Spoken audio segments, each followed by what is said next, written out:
इसलिए आते हैं और देखें शास्त्री जी कैसे।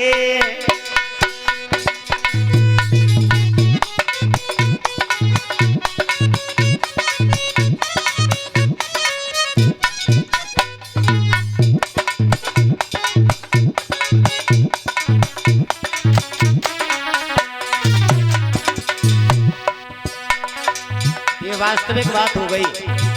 न जाने कितने लोगों के ऐसे विचार।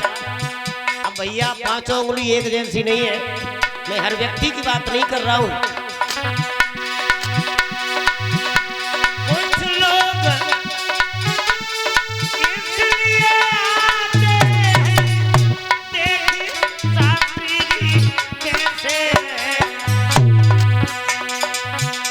अरे छोटे हैं या मोटे हैं, ये कथा किस तरह कहते हैं।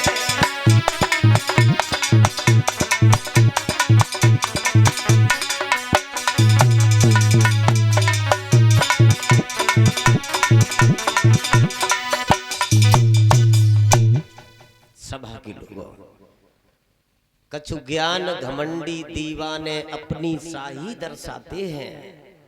कुछ ऐसे ज्ञान में डूबे हुए कथा में आते हैं, बीच कथा में बैठे रहे, जब वही मन आया तो वही कागज कलम उठाई, पर्चा बना दिया, भेज दिया शास्त्री जी के पास। बताओ रावण की नानी का नाम क्या है?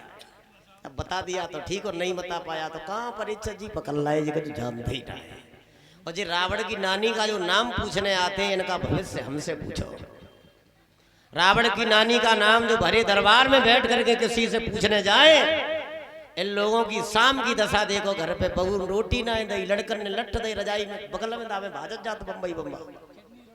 हाँ, और कथा में बैठ करके रावण की नानी का नाम जानने से आपका उद्धार, आपके जीवन में कोई परिवर्तन नहीं होगा। परिवर्तन जब होगा जब हम राम के चित्र की तरफ ध्यान नहीं दे करके चरित्र की तरफ ध्यान देंगे। वो परिवार, रामायण का प्रसंग चलेगा, आज थोड़ा समय का अभाव है। मैं ये बताने जा रहा था, कछु ज्ञान घमंडी दीवाने अपनी शाही दर्शाते हैं, और कछु कथा सुनने के बदले में जूता चप्पल ले जाते हैं। आप लोग हंस रहे हो, मैं हकीकत बता रहा हूं। न जाने कितने लोगों के ऐसे विचार हैं, बुद्धि इतनी मंद हो गई, टूटी चप्पल पहन के आएंगे, वो वहां रख जाएंगे, नई पहन के चले जाएंगे। और तुमने अगर कहीं पहचान ली तो जो कहते हैं कल ही बेवर से लेके आए हैं। कथा में बैठे हम कीर्तन बुलवा रहे हैं, बड़े मन से ताली बजा रहे हैं, लोग ऐसे बोल रहे हैं वैसे भगवान के सच्चे भक्त जी बैठे हैं। और धोखे से कहूँ भैया को मोबाइल गिर गो, और मोबाइल उठाए के सीधो जेब में धर लो, बहुत तेज ताली बजाने लगे। ये भगवान का दरबार है। बिन पग चले सुने बिन काना, और बिन कर कर्म करे विधनाना। वो परमात्मा बगैर आंखों के देखने वाला है। आप क्या कर रहे हो, आप किस जगह बैठे हो, किस भावना में बैठे हो, मजबूरी में बैठे हो या मन से बैठे हो, ये भगवान देख रहा है। मैं नहीं समझ पा रहा हूं, परमात्मा देख रहा है जो भगवान के दरबार में बैठता है। वैसे परीक्षित जी, ये कथा जो है ये बिल्कुल नीरस कथा है, इसमें कोई रस नहीं है।